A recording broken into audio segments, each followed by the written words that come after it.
Hoy vamos a hacer un pequeño recorrido por el gluten de panadería, observando de forma práctica algunas de sus características. Si bien podemos conseguir harina de muchos productos vegetales, el gluten solo se encuentra en algunos cereales, como el trigo, la avena, el centeno y la cebada, aunque solo el que contiene el trigo tiene propiedades plásticas para unir la masa y desarrollar el amasado, así como el poder atrapar burbujas de aire en el pan. El gluten del trigo está formado por dos proteínas, las gliadinas, que aportan flexibilidad a la masa, y las gluteninas, que le darán tensión. Cuando hidratamos la harina con agua, estas proteínas se asocian formando una malla elástica y viscosa, que facilita la plasticidad de las masas. Pero vamos a verlo en la práctica. En esta prueba vamos a utilizar harina de trigo, de centeno, de arroz y harina de alforfón o trigo sarraceno, todo en igual cantidad, y las vamos a hidratar con un 60% de agua a cada una. Mezclamos para que se incorpore todo bien, luego tapamos para que no se seque y vamos a dejarlos descansar por 1 hora. Pasado el descanso, comenzamos viendo qué pasó con la harina de arroz. Como vemos, esta harina se parte fácilmente. Ahora pasamos al alforfón. Se ha hidratado bien, pero carece totalmente de estructura y se desprende fácilmente. Este es el turno del trigo. Como vemos, esta harina no se parte fácilmente. Al mezclarse con agua, el gluten se ha activado y ha formado la malla elástica de la cual hablamos antes y que mantiene unida la masa. Ahora pasamos a la harina de centeno. Si bien esta harina también tiene gluten, solo es una harina pegajosa y carece de propiedades elásticas como las que vimos en el trigo. Y con esta sencilla demostración pudimos ver por qué la harina de trigo y su gluten marcan la diferencia. Ahora veremos cómo se diferencia de forma fácil una harina floja de una harina de fuerza.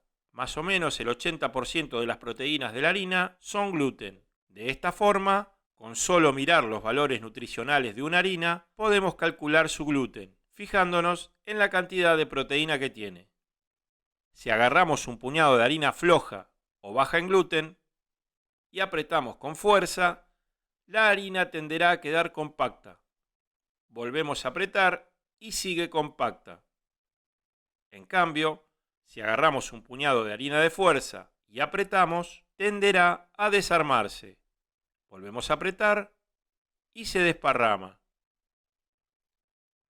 Si bien esta es una forma fácil de diferenciarlas, no es tan exacta y no siempre nos podemos fiar un 100%.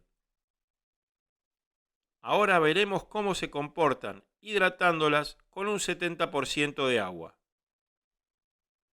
formando unas masas que dejaremos descansar por 1 hora, cubriéndolas para que no se sequen. Pasado el descanso, podemos apreciar que la harina floja ha quedado más húmeda que la de fuerza. Se estira bien, pero se nota pegajosa.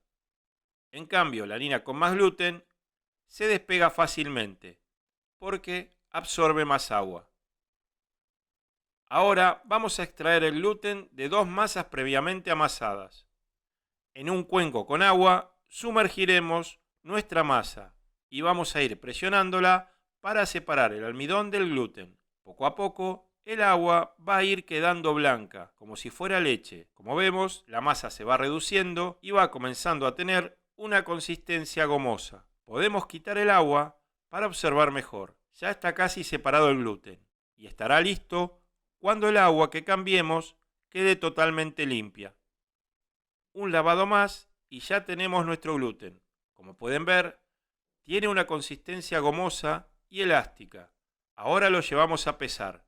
El gluten seco es equivalente a una tercera parte de un gluten húmedo como este. 29 dividido 3 nos da algo más de 9 gramos y medio, que es más o menos el 80% de los 12 gramos de la proteína de esta harina de fuerza. Si lo comprobamos con la harina floja, pasa exactamente lo mismo. El resultado nos da 7 gramos, que es algo menos del 80%. Ahora vamos a hacer nuestra última prueba. Hacemos un par de bolitas rápidas con el gluten, doblándolas sobre sí mismas. Colocamos una bandeja con papel de horno y llevamos a cocinar a horno precalentado de 200 grados. Aquí podemos ver la capacidad de hincharse que tiene nuestro gluten, hasta que en un momento explota. La diferencia de tamaños es notable. Los partimos y así quedan por dentro. Y con esto damos por terminado nuestro video sobre el gluten del día de hoy.